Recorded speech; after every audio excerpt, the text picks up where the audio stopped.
ప్రసంగం అధ్యక్ష చివరిలో అధ్యక్ష రెండు మాటలు చెప్తాను అధ్యక్ష. అధ్యక్ష, నాకు ఇండస్ట్రీ ఎంత ముఖ్యమో అధ్యక్ష, వ్యవసాయం కూడా అంతే ముఖ్యం అధ్యక్ష. అధ్యక్ష, నాకు ఐటీ ఎంత ముఖ్యమో అధ్యక్ష, అంతే ముఖ్యం అధ్యక్ష చిరు వ్యాపారస్తులు, నా బీసీ ఎస్సీ కుల వృత్తుల్లో ఉన్నవారు అధ్యక్ష. వీళ్ళందరూ కూడా ఎలా బతకగలుగుతున్నారు అన్నది కూడా అంతే ముఖ్యం అధ్యక్ష.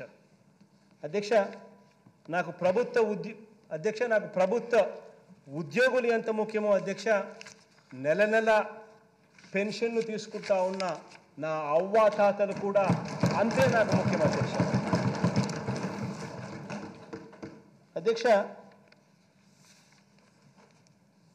మనందరి ప్రభుత్వం ద్వారా అధ్యక్ష సంక్షేమము అభివృద్ధి పథకాలు డబ్బులు అందుకుంటా ఉన్న ఈ నిరుపేద అక్క చెల్లెమ్మలు, వారి కుటుంబాలు, వారి బాగోగులు కూడా అంతే ముఖ్యమని చెప్పడానికి ఈ సందర్భంగా ఈ సభ ద్వారా చెప్పడానికి గర్వపడతా ఉన్నాను అధ్యక్ష. అధ్యక్ష, వారి సామాజిక, రాజకీయ, ఆర్థిక, విద్య, జెండర్ సాధికారతలు అంతకన్నా ముఖ్యము అని చెప్పి కూడా ఈ సందర్భంగా తెలియజేస్తాను అధ్యక్ష. అధ్యక్ష, ఇది మనసులో పెట్టుకొని అధ్యక్ష, నా మంత్రిమండలిలో మన ప్రభుత్వం ఇచ్చే నామినేటెడ్ పదవుల్లో, ఆలయ బోర్డుల్లో, ఏఎంసీల్లో, స్థానిక సంస్థల్లో ఇలా ఏ దాంట్లో చూసుకున్నా కూడా అధ్యక్ష సామాజిక న్యాయంతో పాటు రాజకీయ న్యాయం కూడా అంతే ప్రస్ఫుటంగా కనిపిస్తుంది అని చెప్పడానికి గర్వపడతా ఉన్నాను అధ్యక్ష.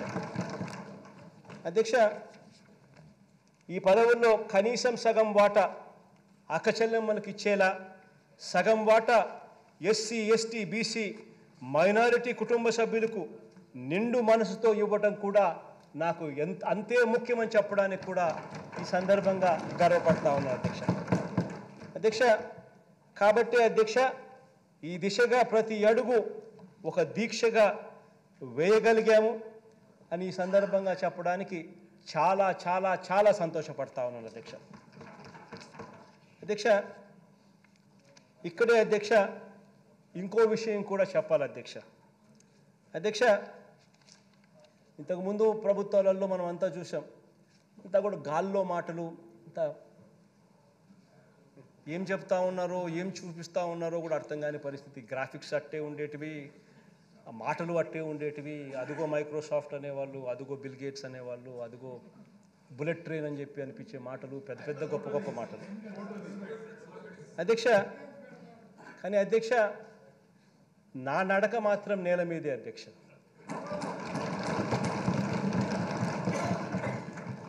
నా ప్రయాణం మాత్రం సామాన్యులతోనే అధ్యక్ష.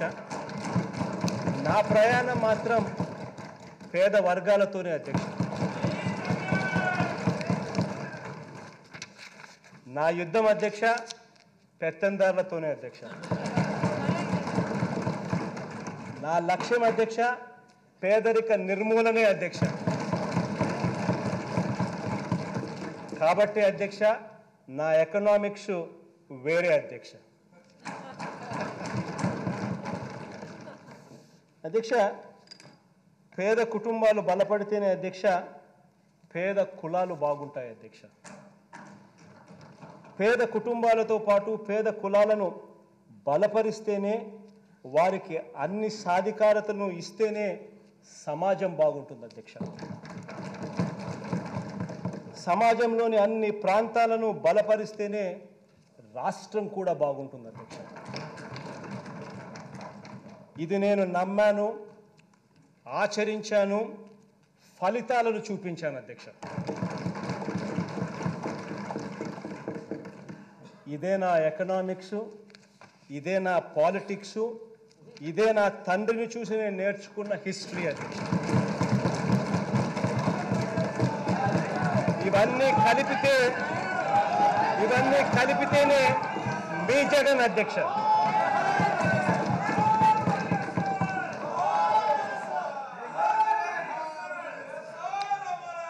అధ్యక్ష, ఇన్ని విప్లవాత్మక మార్పులు చేసిన ప్రభుత్వం, ఇంతగా పేదవారికి తోడుగా ఉన్న ప్రభుత్వం, ఇంతగా ప్రతి ఇంటికి మంచి చేసిన మనందరి ప్రభుత్వం, సామాజిక న్యాయం, మహిళా న్యాయం, రైతన్నలకు న్యాయం, వీటినన్నింటినీ కూడా దైవ కార్యాలుగా భావించి నిబద్ధతతో అడుగులు వేస్తూ ఉన్న మనందరి ప్రభుత్వానికి దేవుడి దయ, ప్రజలందరి చల్లని దీవెనలు ఎప్పటికీ చల్లగా ఉండాలని కోరుతూ మీ ద్వారా ఈ సందర్భంగా ఈ చర్చను ముగిస్తా ఉన్నాను.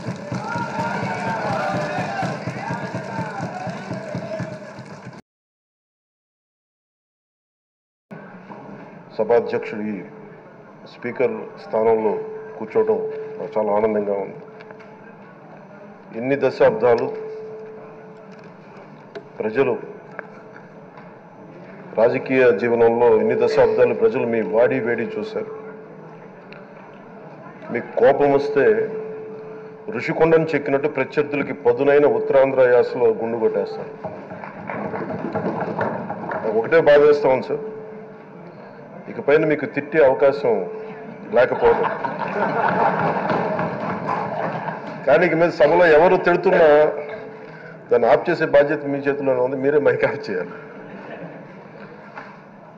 అంటే మా చిన్నప్పుడు నేను చూసేవాడు, ఒకసారి అల్లరి చేసే అబ్బాయిని క్లాస్ లీడర్ చేసేవాడు చిన్నప్పుడు మా స్కూల్లో. కానీ ఇన్నాళ్ళు ప్రజలు మీ వాడి వేడి పలుకులు, మీ ఘాటైన వాగ్దాటి చూశారు. ఈ రోజు నుంచి రాష్ట్ర ప్రజలు మీ హుందాతనం చూస్తారు. డిబేట్స్ వెనకాల దాక్కుని సంస్కారహీనమైన భాషల్ని, భావాలని రకరకాల మాధ్యాల్లో విరజిమ్ముతూ ఉంటారు. దాని నియంత్రణ మీ ఆధ్వర్యంలో ఇక్కడి నుంచే మొదలవ్వాలి. ఇందాక సభా నాయకులు గౌరవ ముఖ్యమంత్రి శ్రీ చంద్రబాబు నాయుడు గారు చెప్తారు, ఆడబిడ్డలు ఏ విధంగా నలిగిపోయారు ఈ రాష్ట్రంలో గత 5 సంవత్సరాల్లో. చిన్న లేదు, పెద్ద లేదు, ఎవరని లేదు. ఎవరన్నా సరే ఒక మాట మాట్లాడితే వాళ్ళు వ్యక్తిగతంగా దూషణ, సోషల్ మీడియాలో వాళ్ళని క్యారెక్టర్ అసాసినేట్ చేయటం, వాళ్ళు పెద్ద నాయకులు కావచ్చు, కార్యకర్తలు కావచ్చు, లేదా వాళ్ళకి ఎదురు తిరిగి ఒక ఒపీనియన్ చెప్పి ఎవరైనా సగటు మనిషి కూడా కావచ్చు, అది ఇక్కడతో ఈ రోజు నుంచి ఆగిపోవాలి అధ్యక్ష. అది మీ ఆధ్వర్యంలోనే మొదలవ్వాలి. గత ప్రభుత్వం తాలూకు సభ జరిగిన విధానం చూస్తే ఈ వ్యక్తిగత దూషణ ఇవన్నీ చాలా ఇబ్బంది పెట్టే ప్రజలు. ఈ రోజున వాళ్ళకి 11 సీట్లకు పరిమితమయ్యారు, ఈరోజు లేరు, ధైర్యం లేదు వాళ్ళకి. విజయాన్ని తీసుకోగలిగారు కానీ ఓటమి కూడా ధైర్యంగా కూర్చుకునే వాళ్ళకి స్థాయి లేదు, వాళ్ళకి పారిపోయారు ఇక్కడి నుంచి. భావంలో ఉండే తీవ్రత భాషలో ఉండాల్సిన అవసరం లేదు.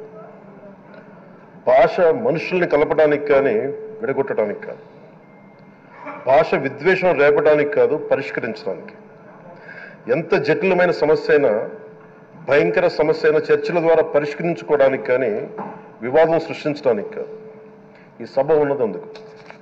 కానీ మనం చూసింది వాళ్ళ దగ్గర నుంచి బూతులతోటి, వ్యక్తిగత దోషులతోటి రాష్ట్ర పురోభివృద్ధిని ఆపేశారు. అలాంటి సభ కాకుండా ఇందాక మన పెద్దలు శ్రీ గౌరవ ముఖ్యమంత్రి చంద్రబాబు గారు చెప్పినట్టుగా ఇది భవిష్యత్తుకి ఇది ఒక ప్రమాణం అవ్వాలి. 2047 వరకు ఇంత అద్భుతమైన స్థానంలో మనకి ఆంధ్రప్రదేశ్ తెలుగు జాతి ఉన్నత స్థాయికి వెళ్ళాలంటే ఈరోజు మనం వేసే ప్రతి అడుగు అది భవిష్యత్ తరాలకు ఒక నిర్దేశక ఒక టచ్ స్టోన్గా ఉండిపోవాలి, ఒక గిట్ రాయిగా ఉండిపోవాలి. ఈ రోజున ఈ సభలో ఉన్న గౌరవ సభ్యులందరూ చట్టాలు చేయడానికి ఉన్నారు, చట్టాలు ఉల్లంఘించడానికి కాదు. విభేదించడం అంటే ద్వేషించడం కాదు, వాదించడం అంటే కొట్టుకోవడం కాదు. ఇవన్నీ విభేదించడం, వాదించడం ఇవన్నీ ప్రజాస్వామ్యానికి చాలా మౌలికమైన పునాదులు. ఆంధ్రప్రదేశ్ ఆవిర్భావం జరిగి అసలు భాషా ప్రయుక్త రాష్ట్రాల ఆవిర్భావమే మన ఆంధ్ర రాజ్యంతో మొదలైంది. అమరజీవి పొట్టి శ్రీరాములు గారి బలిదానం మీద మన రాష్ట్రం పుట్టింది. 56 రోజులు తిండి తిప్పలు తినకుండా నరకం అనుభవిస్తూ ఆయన బలైపోయారు. ఆయన మరణానికి చేరువవుతూ ఆమరణ నిరాహార దీక్ష చేసిన ప్రతిరోజు మనకి దాదాపు ఈ సుదీర్ఘమైన 6